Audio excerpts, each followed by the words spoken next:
adalah firman Allah di dalam surat Qaf ayat 16. Dan sesungguhnya kami telah menciptakan manusia dengan mengetahui apa yang dibisikkan oleh hatinya. Dan kami lebih dekat kepadanya dari urat lehernya.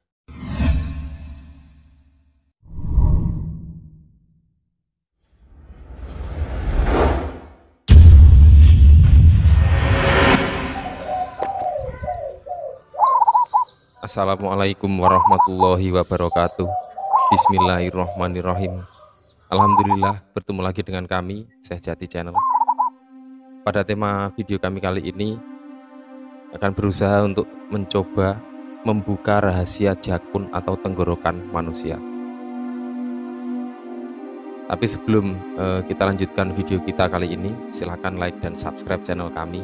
Dan jangan lupa klik tombol lonceng di bawah ini supaya Anda mendapatkan pemberitahuan yang pertama dari update video-video kami yang terbaru.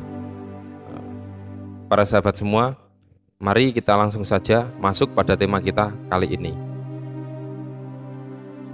Apakah sebenarnya rahasia dari tenggorokan manusia?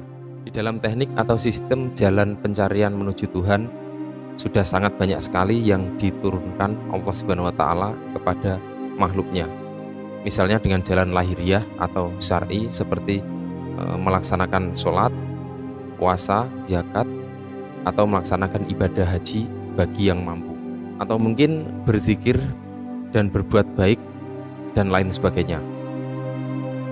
Atau juga dengan teknik-teknik zikir tertentu yang diarahkan pada titik-titik tertentu pula, seperti pada perjalanan pelajaran Thariqah. Dan di dalam praktek zikir dan bermeditasi, banyak sekali teknik-teknik yang dipakai untuk mengarahkan rasa zikir pada titik tertentu.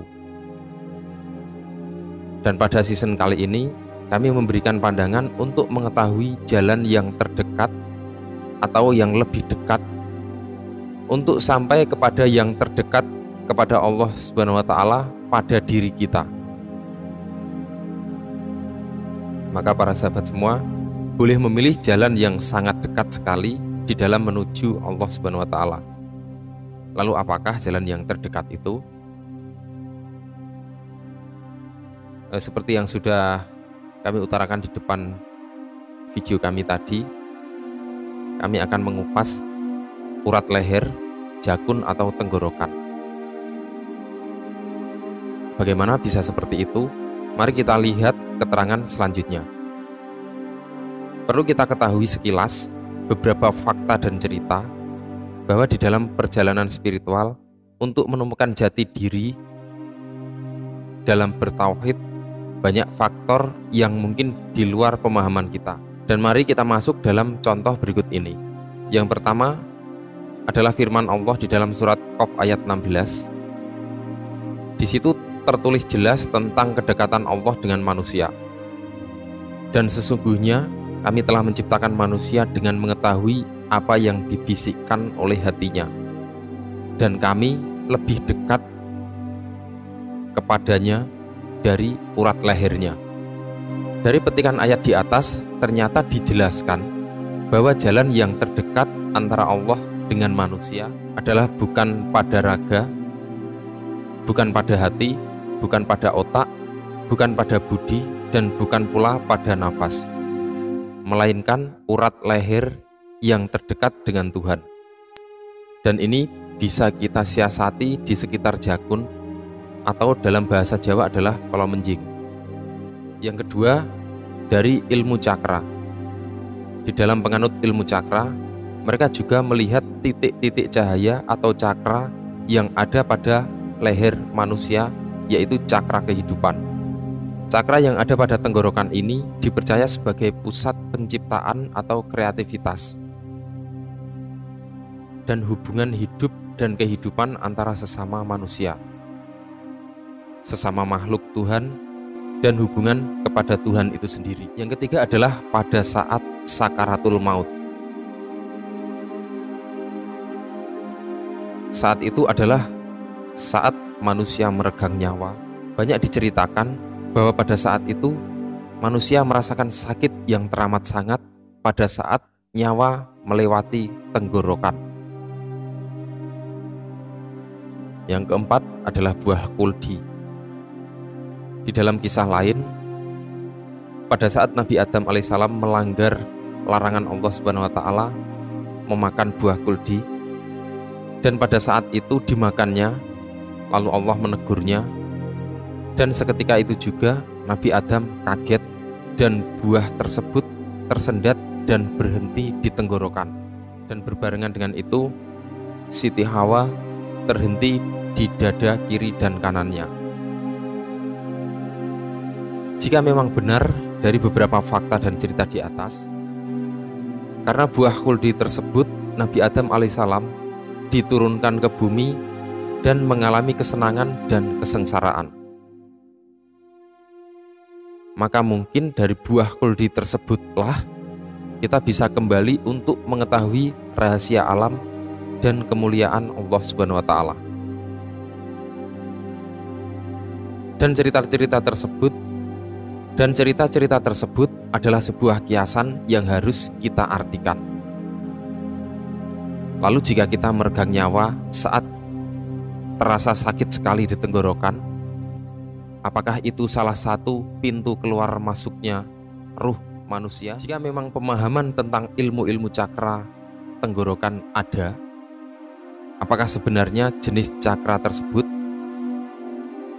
Lalu bagaimana dengan firman Allah Subhanahu wa taala pada surat Qaf ayat 16? Bahkan kedekatan manusia ada pada urat leher. Lalu bagaimana bisa kita merasakan buah kuldi atau urat leher atau cakra tenggorokan atau rasa sakit saat meregang nyawa? Maka bagi pelaku spiritual atau ahli zikir atau ahli meditasi, ada beberapa cara dari mereka untuk melakukan teknik-teknik tertentu. Misalnya dengan cara membuat cahaya putih berkilau di luar tubuh sambil memegang leher,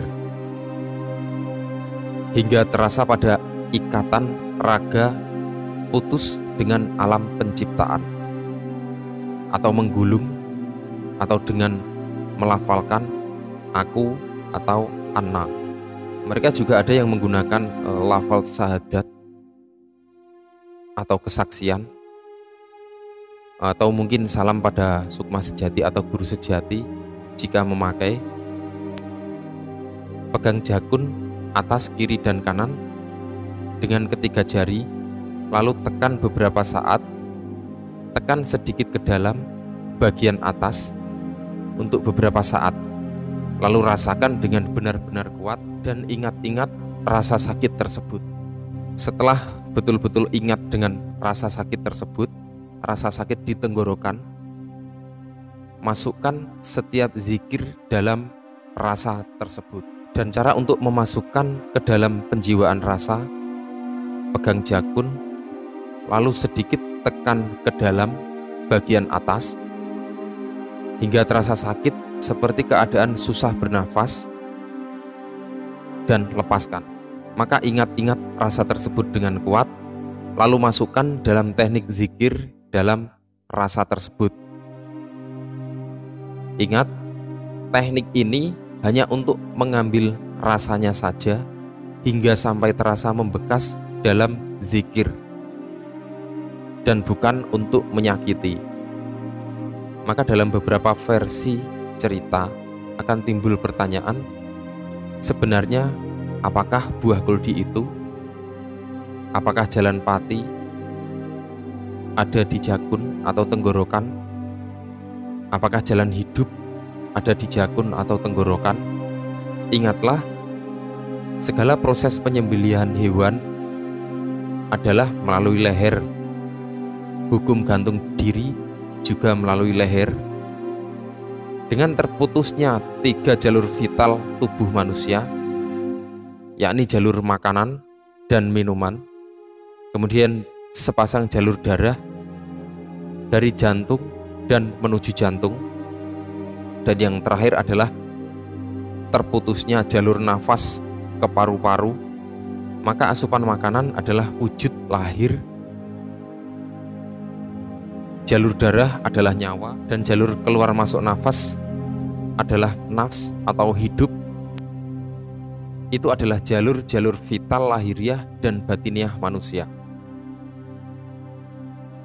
Lalu bagaimanakah kita mempercayai hal itu? Bagaimana kita mengimani hal itu atau meyakini hal tersebut, merenunginya dan menjalaninya untuk menjadikan totalitas dalam mendekat kepada Allah Subhanahu wa taala. Allahu a'lam bishawab. Wassalamualaikum warahmatullahi wabarakatuh.